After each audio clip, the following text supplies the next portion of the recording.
इसाइयाह का ग्रंथ अध्याय 13। बाबुल के विषय में आमोस के पुत्र इसाइयाह को प्राप्त दिव्य वाणी। वीरान पहाड़ी पर झंडा फहराओ, ऊंचे स्वर से पुकार कर उनको बुलाओ, उन्हें कुलीनों के फाटक में प्रवेश करने का संकेत करो। मैंने अपने को अर्पित लोगों को आदेश दिया है, मैंने अपने सैनिकों को बुलाया जो मेरी महिमा पर गौरव करते हैं, और मेरे क्रोध को चरितार्थ करने को कहा। पर्वतों पर वह आवाज सुनो, मानो वह अपार भीड़ की हो। राज्यों का कोलाहल सुनो, मानो असंख्य राष्ट्र एकत्र हो रहे हों। सर्वशक्तिमान प्रभु युद्ध के लिए एक सेना जुटा रहा है। वे सैनिक दूरवर्ती देशों से, आकाश के सीमांतों से आ रहे हैं। प्रभु और उसके क्रोध के शस्त्र समस्त देश को उजाड़ने आ रहे हैं।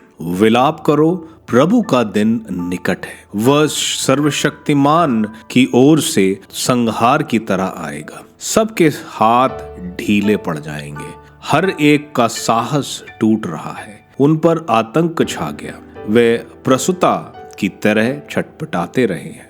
वे आतंकित होकर एक दूसरे की ओर देख रहे हैं, उनके चेहरे आग की तरह जल रहे हैं। प्रभु का दिन आ रहा है, कठोर और अदम्य क्रोध से भरा हुआ। वह देश को उजाड़ेगा और पापियों को नष्ट करेगा। तारे और नक्षत्र आकाश में नहीं चमकेंगे, सूर्य उदित होकर अंधकारमय होगा और चंद्रमा प्रकाश नहीं देगा। मैं संसार को उसकी दुष्टता के लिए और अपराधियों को उनके पापों के लिए दंड दूंगा। मैं अहंकारियों का गर्व चूर करूंगा और निरंकुश लोगों का घमंड तोड़ूंगा। मैं मनुष्य को शुद्ध सोने से भी दुर्लभ, ओफियर के सोने से भी दुष्प्राय बनाऊंगा। सर्वशक्तिमान प्रभु के क्रोध के कारण उसके प्रचंड प्रकोप के दिन आकाश कांपने लगेगा और पृथ्वी अपने स्थान से टल जाएगी।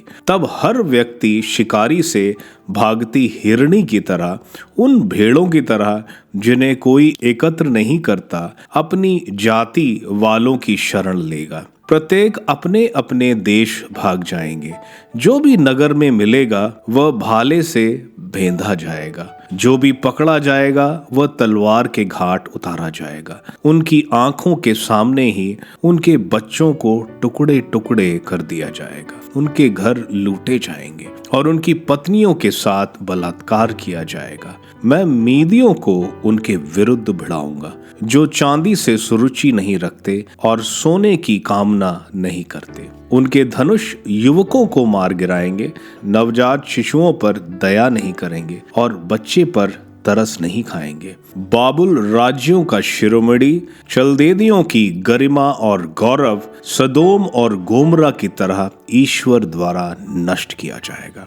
वह फिर कभी नहीं बसाया जाएगा और वहां पीढ़ियां तक एक भी घर नहीं होगा। कोई अरब वहां अपना तंबू नहीं खड़ा करेगा और कोई चरवाहा वहां अपनी भेड़ें नहीं चराएगा। जंगली पशु वहां लौटेंगे और उल्लू उनके घरों में रहेंगे। वहां शतुरमुर्ग निवास करेंगे और जंगली बकरे नाचेंगे।